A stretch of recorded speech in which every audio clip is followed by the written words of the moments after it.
வணக்கம். நீங்கள் இணைந்திருப்பது வெஜி டிவியின் டாப் 24 செய்திகளுடன். செய்திகள் வாசிப்பவர் நிலுஜா ஜெயபாலன். எதிர்க்கட்சிகள் மற்றும் சுயேட்சை குழுக்களுடன் பேச்சுவார்த்தையில் ஈடுபட்டு பொது இணக்கப்பாட்டுடன் கொழும்பு மாநகர சபை உட்பட ஏனைய மாநகர சபைகளில் ஆட்சி அமைப்போம். மக்கள் ஆணையை விளங்கிக் கொண்டு அரசாங்கம் செயற்பட வேண்டும் என ஐக்கிய மக்கள் சக்தியின் கம்பஹா மாவட்ட பாராளுமன்ற உறுப்பினர் கர்ஷன ராஜகருணா தெரிவித்தார். கம்பஹா பகுதியில் ஞாயிற்றுக்கிழமை நடைபெற்ற நிகழ்வில் கலந்து கொண்டதன் பின்னர் ஊடகங்களுக்கு கருத்து தெரிவிக்கையில் மேற்கண்டவாறு குறிப்பிட்டார். அங்கு அவர் மேலும் தெரிவித்ததாவது, நாட்டு மக்கள் பெரும்பான்மை பலத்தை வழங்கியுள்ளார்கள். ஆகவே ஏதும் செய்யலாம் என்ற எண்ணத்தில் அரசாங்கம் தான் தோன்றித்தனமாக செயற்பட்டது. அதிகாரம் நிலையற்றது என்பதை மக்கள் ஜனநாயக ரீதியில் அரசாங்கத்திற்கு ஜனநாயக ரீதியில் எடுத்துரைத்துள்ளார்கள். நடைபெற்று முடிந்த உள்ளூராட்சி மன்ற தேர்தல் முடிவுகள் அரசாங்கத்தின் பின்னடைவை எடுத்து காட்டுகின்றது. அரசாங்கத்தின் போலியான வாக்குறுதிகளால் ஏமாற்றமடைந்த மக்கள் அரசாங்கத்திற்கு தக்க பதிலடி கொடுத்துள்ளார்கள். தென்மேற்கு பகுதியில் மழை வீழ்ச்சி 9ஆம் தேதி திங்கட்கிழமை முதல் அதிகரிக்கக்கூடும். நாடு முழுவதும் மற்றும் நாட்டை சூழவுள்ள கடல் பகுதிகளில் அவ்வப்போது பலத்த காற்று வீசக்கூடும் என்று எதிர்பார்க்கப்படுகின்றது. காலநிலை குறித்து வளிமண்டலவியல் திணைக்களத்தினால் வெளிப்படுகின்ற முன்னறிவிப்புகள் குறித்து அவதானமாக இருக்குமாறு பொதுமக்களுக்கு அறிவுறுத்தப்படுகின்றது. மேல் சப்ரகமுவ மற்றும் வடமேல் மாகாணங்களிலும் கண்டி, நுவரெலியா, காலி மற்றும் மாத்தறை மாவட்டங்களிலும் அடிக்கடி மழை பெய்யக்கூடும். வடக்கு மற்றும் ஊவா மாகாணங்களிலும் அம்பாறை மற்றும் மட்டக்களப்பு மாவட்டங்களிலும் சில இடங்களில் பிற்பகலில் அல்லது இரவு வேளையிலோ அல்லது இடியுடன் கூடிய மழை பெய்யக்கூடிய சாத்தியம் காணப்படுகின்றது.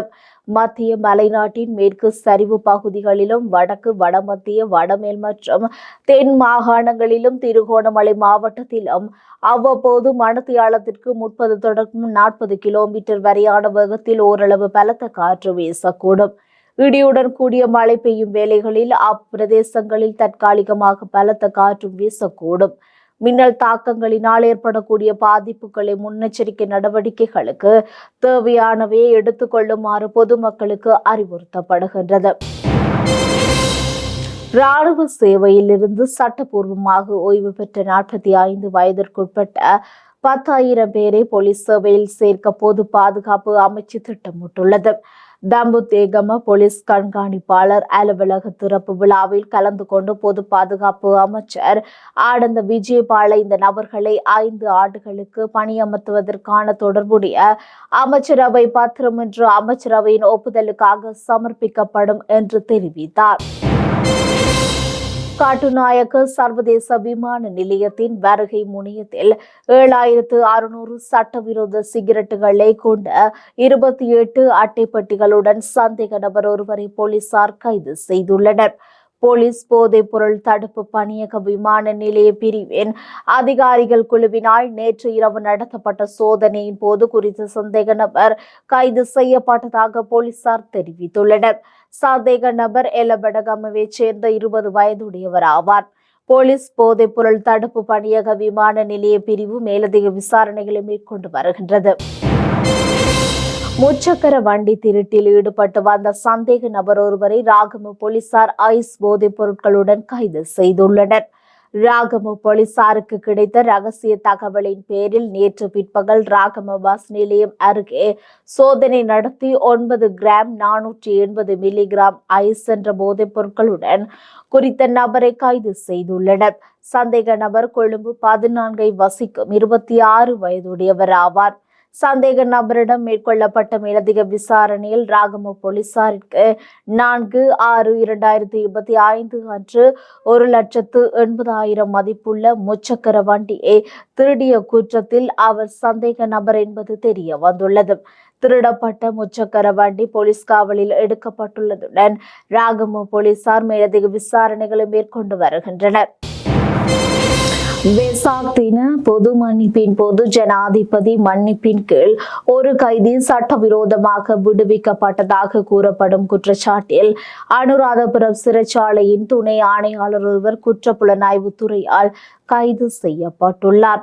நேற்று ஞாயிற்றுக்கிழமை மதியம் அவர் கைது செய்யப்பட்டுள்ளார்.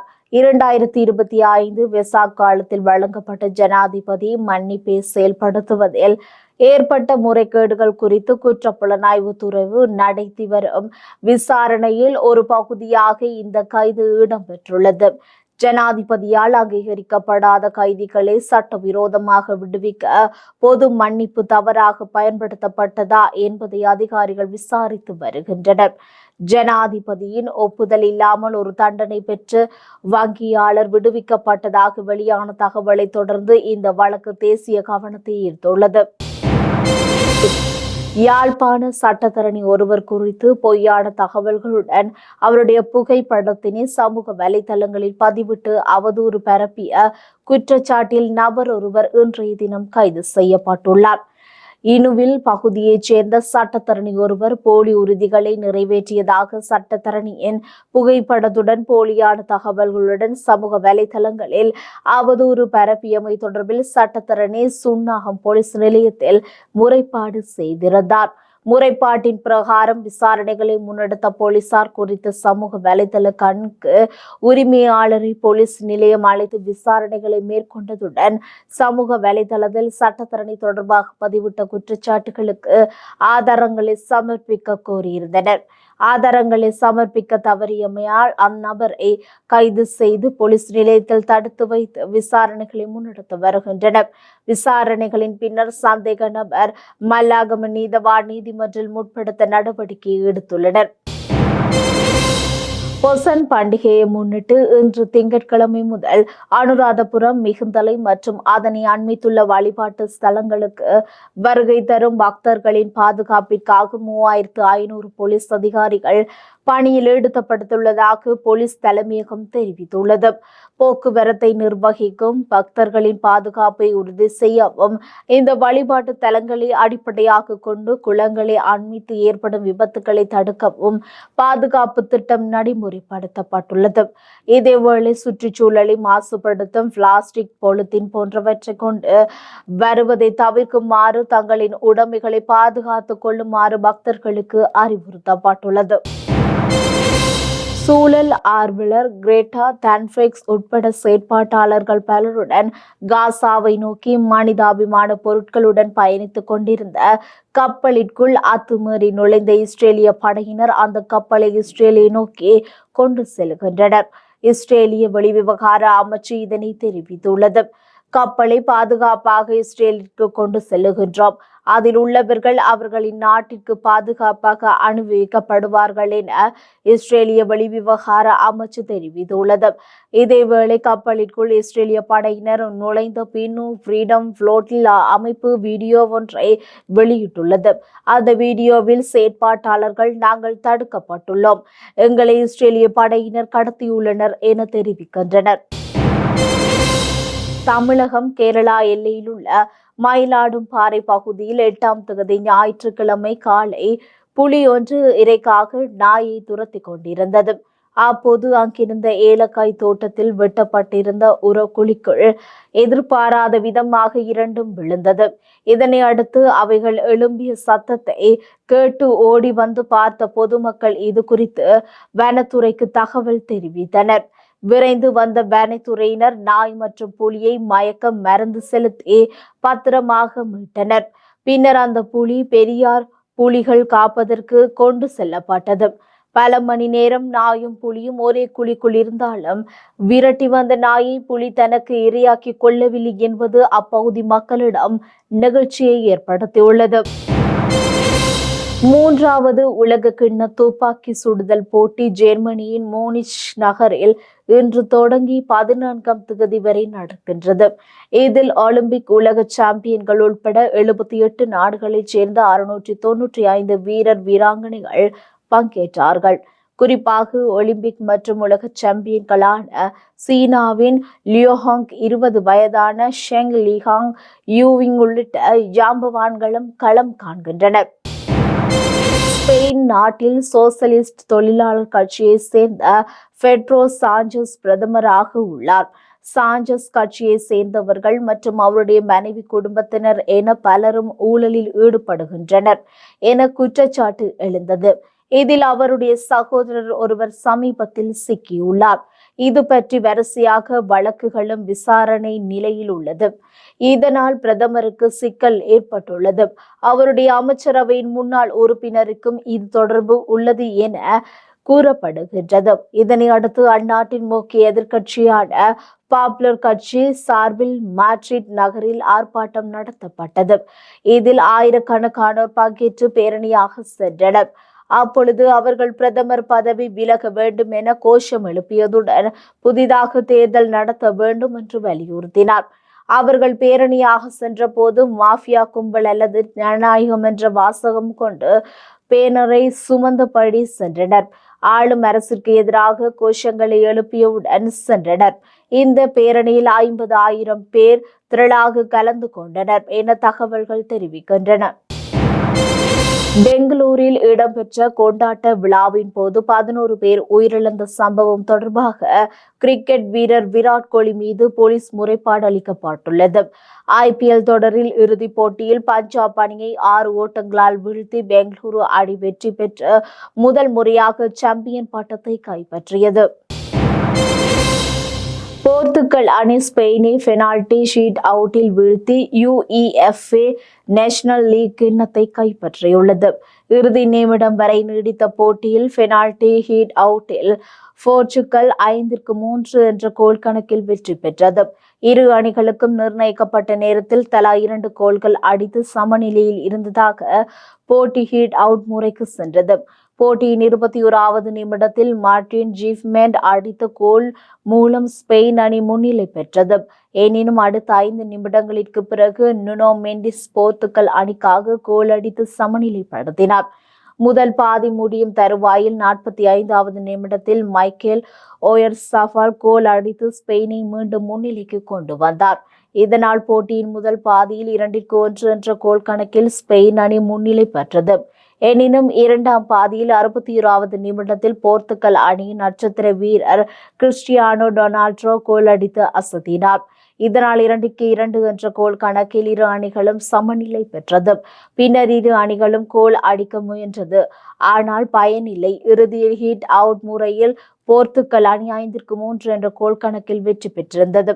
ஹீட் அவுட்டில் போர்த்துகல் சார்பாக Gonzalo ராமேஸ், விரின்ஹா, Bruno Fernandes, Nuno Mendis மற்றும் ரூபன் டயஸ் ஆகியோர் கோல் அடித்தனர். ஸ்பெயின் சார்பாக மைக்கேல் மெரினா, அலெக்ஸ் பேனா மற்றும் ஸ்கோ ஆகியோரும் கோல் அடித்தனர். கடந்த 2019ஆம் ஆண்டு முதல் முறையாக போர்த்துகல் அணி UEFA நேஷன்ஸ் லீக் கிண்ணத்தை கைப்பற்றியிருந்தது. இந்நிலையில் 2வது முறையாக அந்த அணி UEFA நேஷனல் லீக் கிண்ணத்தை கைப்பற்றியுள்ளமை குறிப்பிடத்தக்கது. யாழ்ப்பாணத்தில் இருந்து வவுனியா நோக்கி சென்ற இலங்கை பேருந்து சபை பேருந்தும் கிளிநொச்சியிலிருந்து யாழ்ப்பாணம் நோக்கி சென்று கொண்டிருந்த மோட்டார் சைக்கிளும் மோதிய நிலையில் மோட்டார் சைக்கிளில் பயணித்த இருவரும் படுகாயம் அடைந்த நிலையில் பழைய பிரதேச வைத்தியசாலையில் அனுமதிக்கப்பட்டுள்ளனர். வரலாற்று சிறப்புமிக்க மன்னார் திருக்கேதீஸ்வர ஆலயத்தின் வருடாந்த பெருவிழாவின் விசேட திருவிழாவான தேர் திருவிழா நேற்று ஞாயிற்றுக்கிழமை விமர்சையாக இடம்பெற்றது. உற்சவ மூர்த்திகளுக்கு வசந்த மண்டபத்தில் விசேட பூஜைகள், தீபாராதனைகள் இடம்பெற்றதை தொடர்ந்து உள்வீதி உலா வந்து மூர்த்திகள் தொடர்ந்தும் தேரில் எழுந்தருளி தொடர்ந்து மக்கள் வடம் பிடித்து இழுக்க தேர் வீதி உலா வந்தது. அதனைத் தொடர்ந்து உற்சவ மூர்த்திகள் பச்சை சார்த்தப்பட்டு ஆலயத்திற்கு எடுத்து வரப்பட்டது. கடந்த மாதம் 31ஆம் தேதி கொடியேற்றத்துடன் ஆரம்பமாகி தொடர்ந்து இடம்பெற்ற வருகின்ற நிலையில் இன்றைய தினம் தேர் திருவிழா மிக விமர்சையாக ஆலயத்தின் பிரதம குரு தியாகராஜா கருணாந்த குருக்கள் தலைமையில் இடம்பெற்றது. இவ்வுற்சவத்தில் ஆயிரக்கணக்கான மக்கள் கலந்து கொண்டனர். நாளைய தினம் தீர்த்த திருவிழாவில் உற்சவம் இடம்பெற உள்ளமையும் குறிப்பிடத்தக்கது. கால்நடை வைத்தியர்கள் மேற்கொண்டுள்ள பணிப்புறக்கணிப்பின் காரணமாக கிளிநொச்சி மாவட்டத்தின் அரசு கால்நடைகள் சேவைகள் பாதிப்பு ஏற்பட்டுள்ளது. கால்நடை வைத்தியர்களுக்கான தனியான யாப்பை அரசாங்கம் தயாரிக்க முயற்சியில் ஈடுபட்டு அதனை தடுக்கும் முயற்சியில் விவசாய அமைச்சர் ஈடுபடுவதாக தெரிவித்த அரச கால்நடை வைத்தியர்கள் இன்று 9/6/2025 காலை 6 மணி முதல் 24 மணி நேர பணிப்புறக்கணிப்பு காரணமாக கிளிநொச்சி மாவட்டத்தின் கரைச்சி கண்டாவளை பச்சிலம்பள்ளி பூநகரி கண்டாவளை 4 கால்நடை வைத்திய அதிகாரிகள் பிரிவுகளிலும் கால்நடை வைத்தியர்கள் சமூகம் அளிக்காமையால் கால்நடை வைத்திய சேவைகள் பாதிக்கப்பட்டிருந்தன. கால்நடைகளை சிகிச்சைக்காக அழைத்து வந்தவர்கள் திரும்பி செல்ல வேண்டிய நிலை ஏற்பட்டது. கிளிநொச்சி போலீசாருக்கு கிடைக்கப்பெற்ற ரகசிய தகவலுக்கு அமைவாக நேற்று கிளிநொச்சி போலீஸ் பிரிவுக்குட்பட்ட திருவையாறு அன்று நள்ளிரவில் 11:20 மணியளவில் வீட்டு வளாகத்தின் சூட்சுமமான முறையில் கைவிடப்பட்ட சாக்கு ஒன்றில் மறைத்து வைக்கப்பட்டிருந்த 31 கிராம் 300 மில்லிகிராம் ஐஸ் போதைப் பொருட்களுடன் இளைஞன் ஒருவர் கிளிநொச்சி போலீசாரால் கைது செய்யப்பட்டுள்ளார். கைது செய்யப்பட்ட இளைஞன் இன்றைய தினம் 9/6/2025 கிளிநொச்சி நீதிமன்றத்தில் முற்படுத்தி நடவடிக்கை எடுக்கப்பட்டுள்ளதாக கிளிநொச்சி போலீசார் தெரிவித்துள்ளனர். இத்துடன் நமது டாப் 24 செய்திகள் நிறைவடைகின்றன. தொடர்ந்தும் இணைந்திருங்கள் எமது பிரதான செய்திகளுடன். வணக்கம்.